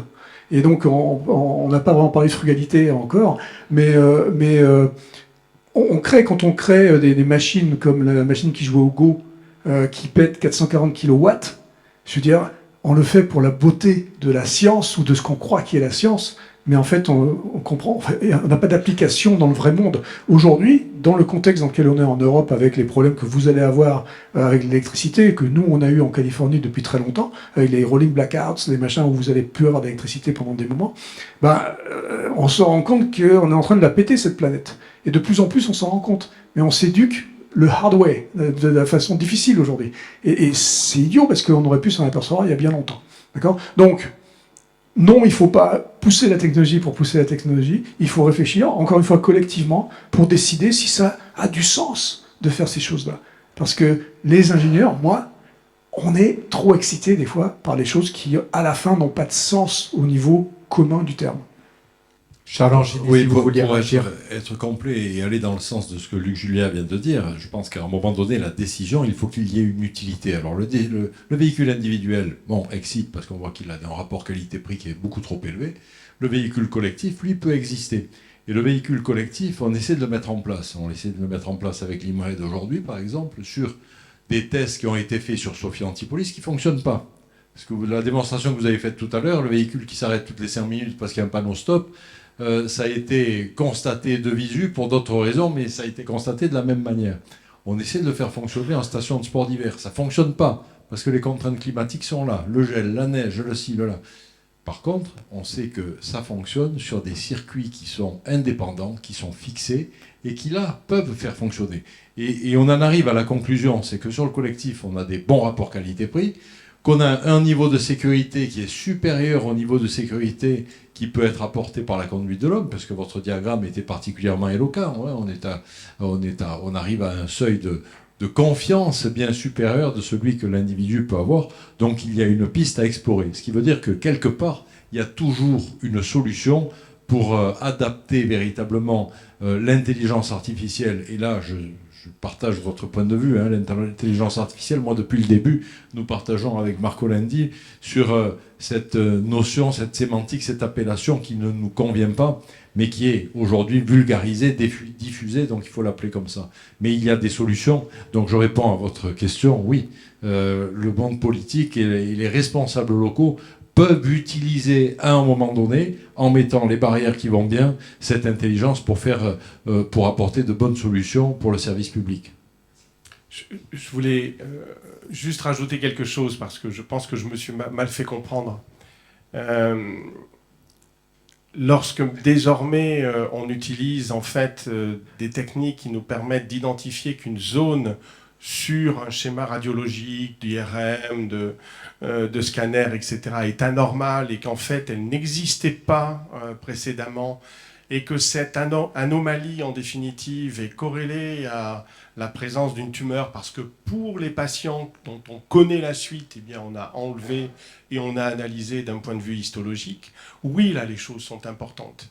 Quand j'ai commencé mes études, on me demandait en fait d'essayer d'identifier ce qu'on appelle sur le cancer du sein, qui a été le premier, hein, des spicules qui sont la marque entre guillemets de la présence d'une cellule cancéreuse. Simplement, moi, mon œil, le vôtre aussi, ne distingue pas autant entre guillemets de niveau gris que vous pouvez l'avoir d'un point de vue purement acquisition numérique avec vos appareils photo et donc les grandes machines. Et donc effectivement, le fait d'augmenter entre guillemets la capacité pour nous de distinguer les choses est extrêmement importante et va permettre à des patients de rentrer dans une chaîne thérapeutique bien plus tôt qu'avant, puisqu'avant, malheureusement, on faisait des diagnostics au stade d'une tumeur avancée. Et puis, je terminerai là-dessus, il y a quelque chose qu'on oublie peut-être tous et qui, d'un point de vue purement épidémiologie, est fondamental. Notre savoir en médecine ne vient pas, entre guillemets, de flash. Quand vous allez voir un médecin, et quand vous allez voir un médecin hospitalier, la plupart du temps, il y a peut-être quelque chose, mais ce n'est pas toute votre vie. C'est-à-dire que derrière, il y a, j'oserais dire, une forme d'intelligence qui vous a fait, entre guillemets, survivre. Et lorsque vous venez nous voir à l'hôpital, c'est parce que derrière, il y a quelque chose, effectivement, qui ne va plus, et qu'il y a une sorte de prise de conscience d'une pathologie dans le processus cancéreux. On a à peu près donné cela au volume, en fait, de déploiement d'une tumeur. Et donc, quand un dermatologue vous dit « Tiens, c'est bizarre, ton névus, là, la fois dernière, il n'était pas comme ça », et donc vous voyez qu'en fait, c'est l'histoire de quelque chose qui fait qu'on va porter le diagnostic. Et dans le numérique, en fait, on a la data, donc c'est l'appareil photo, et on a cette capacité, en définitive, sur votre entrepôt de données personnelles, d'essayer finalement... Oui, je te le donne. C'est un peu le tien aussi. Et en tout cas, dans celui-là, il y a peut-être quelque chose qui apparaît, qui va, comme tu le fais faire à ton chat, tu le fais faire à ton chat, en fait, celui-là, ça va être difficile de mettre sur le dos de ton chat, en tout cas, si on regarde tous les lieux que tu as fréquentés, le temps que tu es resté, si jamais on a une information sur la quantité de soleil qui baignait la zone, etc., eh bien, on a quelque part un contexte que le médecin va pouvoir utiliser, ou que vous allez pouvoir utiliser pour essayer de comprendre quelque chose. Et ça, je crois que c'est important. Aucun épidémiologiste ne peut se targuer de savoir ce qui va se passer, les études pronostiques, et puis ce qui s'est passé avant. Sauf ceux qui ont reçu le rocher sur la figure, ils s'en rappellent. D'accord ? Et donc, on revient sur les biais, c'est-à-dire qu'en définitive, et ça, c'est un point très important quand on enseigne la causalité, quelque part, puisque finalement, en dehors de la connaissance physiopathologique, tout le reste, c'est simplement des co-occurrences. En fait, c'est des corrélations entre des choses. Simplement, on commence à avoir beaucoup plus de variables et on peut avoir une variable qui évolue dans le temps. Ceux qui ont des problèmes de diabète, ceux qui ont des problèmes d'hypertension, connaissent l'intérêt en fait, de ce graphe des données. Et ça aussi, le numérique nous l'apporte, alors qu'avant, on avait les papiers sans pour autant les apporter quand il fallait décider. Voilà. Allez, une dernière question dans le public. Monsieur, vous avez demandé... voilà, vous avez déjà le micro, allez-y, la parole est à vous. Oui, merci pour toutes ces interventions, en particulier de la part de Luc Julia. Je voudrais me rappeler de mes études quand j'étais très jeune. On nous avait appris que si toutes les règles de sécurité étaient strictement appliquées, aucune centrale nucléaire ne pourrait démarrer, puisqu'on a un état d'instabilité à un moment donné qui devrait se propager, et donc la centrale reste à l'arrêt, ce qui est un élément stable de sécurité. Ce que j'ai beaucoup apprécié, c'est que pas mal de personnes en ont parlé, je rejoins un peu mon métier, je suis ingénieur de recherche en calcul scientifique, c'est la qualité des données et les métadonnées dans lesquelles elles ont été acquises. Tout le monde sait, ou plus loin, peut-être que mon collègue de santé publique, biostatisticien, a vu le nombre dans beaucoup d'EHPAD des gens qui mouraient à 100% uniquement de la Covid. Les AVC avaient disparu pendant toutes ces périodes. Donc quand en calcul aussi, on voit que toutes les grandes manips de physique, on traite les données en ligne parce qu'on ne peut pas stocker les pétaoctets qui sortent. Donc on perd 99% de l'information qui pourrait être utile par la suite. Et tout le monde a peut-être vu quand on regarde sur un site web les fameux CAPTCHA fournis par Google, pour lequel identifier les cas dans lesquels il y a un feu rouge, un piéton, un passage protégé ou un chat. Voilà. Très facile de le leurrer, il suffit de répéter 3 fois la même réponse fausse pour qu'il accepte. Et comme ça, on leurre la machine qui est derrière. Je ne sais pas si vous avez des commentaires sur ces propos. Et j'ai surtout apprécié le fait qu'on parle de plusieurs intelligences artificielles qui, pour moi, sont des aides à notre intelligence, à nous, qui est quand même la meilleure, je pense, de toutes. Laurence, Alan, Luc, réaction? Sinon, allez, une dernière question ou observation et ensuite la conclusion de Marco Lendi. Bonsoir. Je voulais seulement faire une petite remarque que les mots intelligence artificielle, ça vient de l'anglais. Et quand on dit artificial intelligence, ça ne veut pas dire la même chose en français. Artificial intelligence, ça veut dire faire de l'intelligence, c'est-à-dire de la collecte des données, et d'essayer de trouver un sens, même si on ne le voit pas, dans toutes ces données. Eh bien, l'intelligence artificielle telle qu'elle a été définie, elle existe. On collecte des données et on essaye de trouver un sens dans toutes ces choses qui rentrent. Ouais, alors c'est presque vrai. Effectivement, l'intelligence, ça veut dire c'est la CIA. CIA, c'est l'intelligence. Donc cette intelligence-là, effectivement, c'est parti de là et c'était l'idée. Le problème, c'est que rapidement, on a fait quand même le lien avec l'humain et avec le cerveau. Et voilà. Et donc le problème, il vient de là, quoi. Il vient surtout du fait qu'on appelle réseau de neurones, blablabla. Bon, voilà. C'est pour ça que le latin est plus utile dans ce cas-là. Allez, parce que ça met tout le monde Ouais, d'accord. aux États-Unis, le latin, il n'y en a pas. Donc... Pour conclure, j'invite Marco Lendi et Charles Angenesi à nous rejoindre pour la conclusion.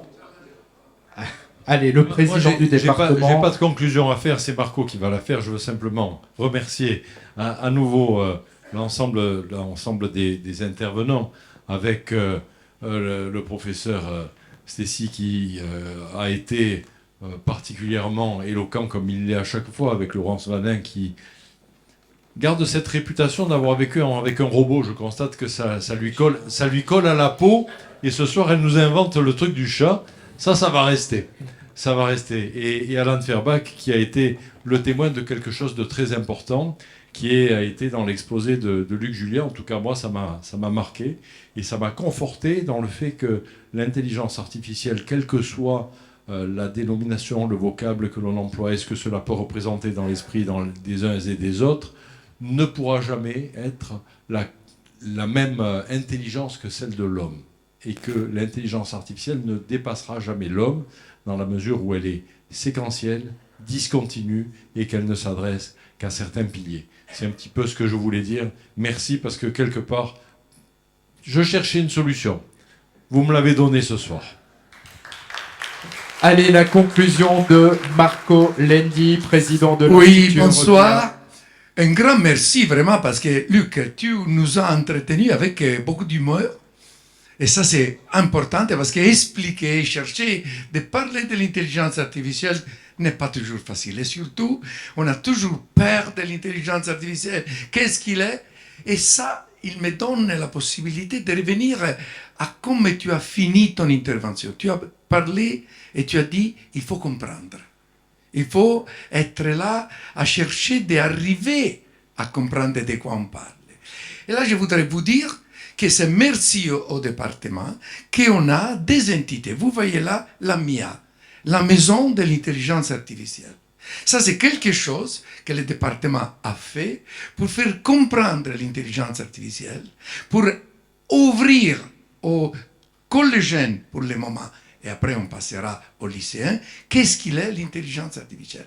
Vous savez, ils sont déjà plus de 5000 collégiens qui sont passés à la maison de l'intelligence artificielle. Si vous ne l'avez pas encore visité, vous êtes les bienvenus. Se trouve au centre de Sophia Antipolis et son objectif, c'est de sensibiliser les jeunes à l'atout, aux enjeux de l'intelligence artificielle, pour créer surtout les talents desquels on a besoin pour développer l'intelligence artificielle, mais développer aussi notre territoire. La deuxième chose, c'est l'Institut Europia. Et comme vous voyez, ce qu'il dit l'Institut Europia, c'est comprendre pour agir. Et ça, c'est la raison pour laquelle on fait ce type de conférence.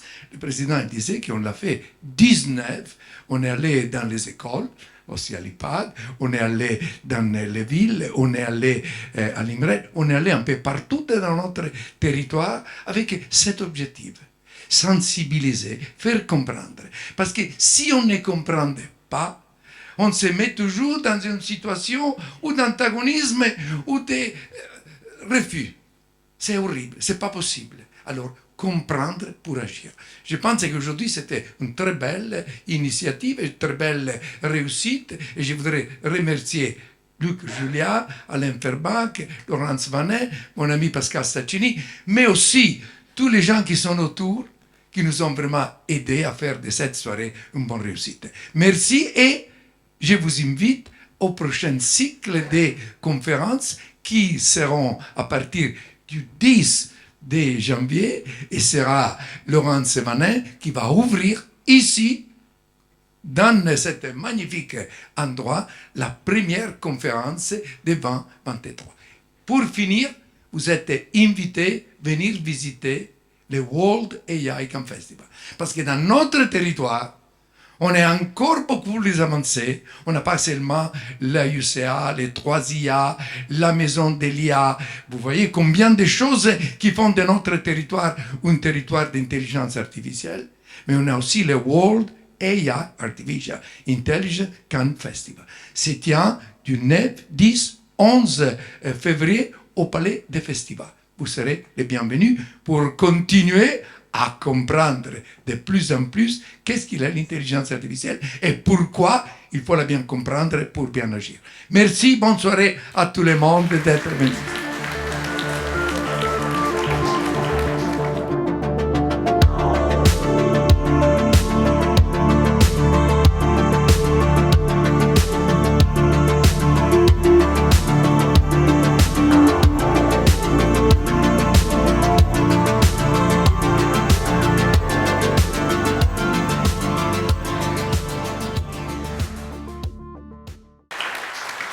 Alors c'est pas terminé, il reste encore une chose à faire ensemble. J'invite Luc Julia à nous rejoindre puisque le président du département, avec Marco Lendi, va remettre à Monsieur Julia la médaille du département.